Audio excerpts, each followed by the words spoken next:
with the ongoing problem of trying to find a problem with the printer, I decided that these brackets down here were, a friend recently printed them to replace the ones when I got the printer in the post from America when it was damaged.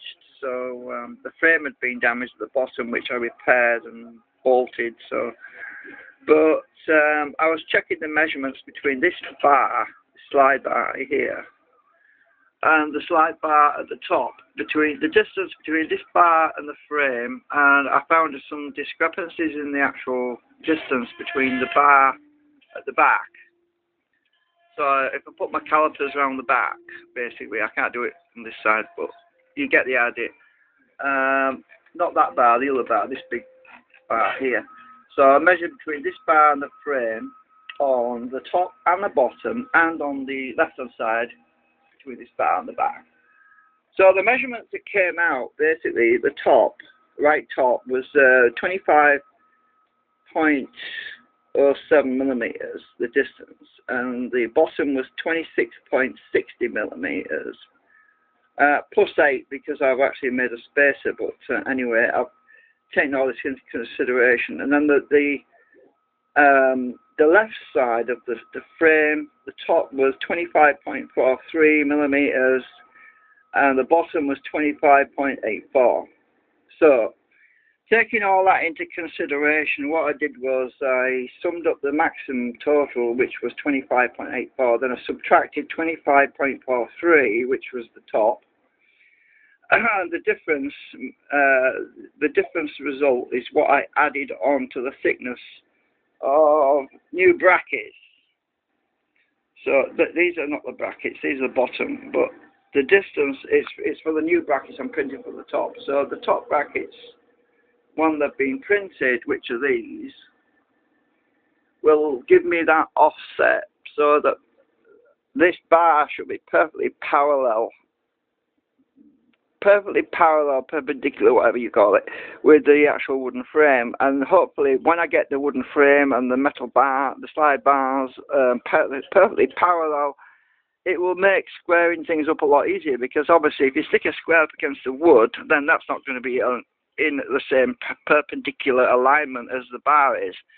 So it makes measurements more complicated. So by straightening everything out, by getting these brackets right, so I'm going to replace these top brackets, which I've never actually replaced actually. No, they're still PLA, and they actually expand with moisture. So PLA is very unreliable, and it moves around in moisture or dry humidity situations because it's organic. So obviously that's the reason why they pack silica gel with PLA. I don't know why they bother doing it with ABS, because ABS isn't really moisture. Isn't affected really by moisture, but PLA is. It rots away as well. It decomposes. That's the whole point of it, I suppose. It's to be environmentally friendly. So anyway, I'm going to be printing all new parts in ABS, right?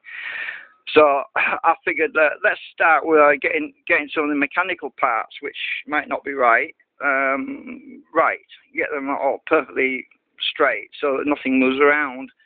And then come back to this other issue and see if it's still present, see if the problem's still there, with the squareness of my prints. So anyway, that's where I am at the moment. I'm just waiting for these to print out, and then I'm going to put these new motor mounts on the bottom. I used a bit of acetone actually to shine them up a bit.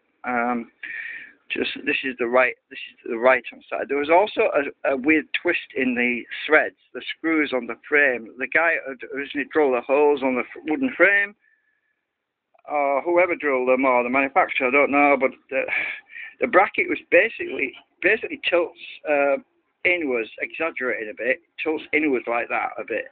So I've offset the holes on the bracket so that this will tilt further back, so that it will be straight. To compensate, I did a total of about 1.7 degrees that way to compensate for that slight twist. I don't think you can actually see the twist, but the bracket is actually tilting at the top, and this, you can see it actually, I think. You can actually see that the actual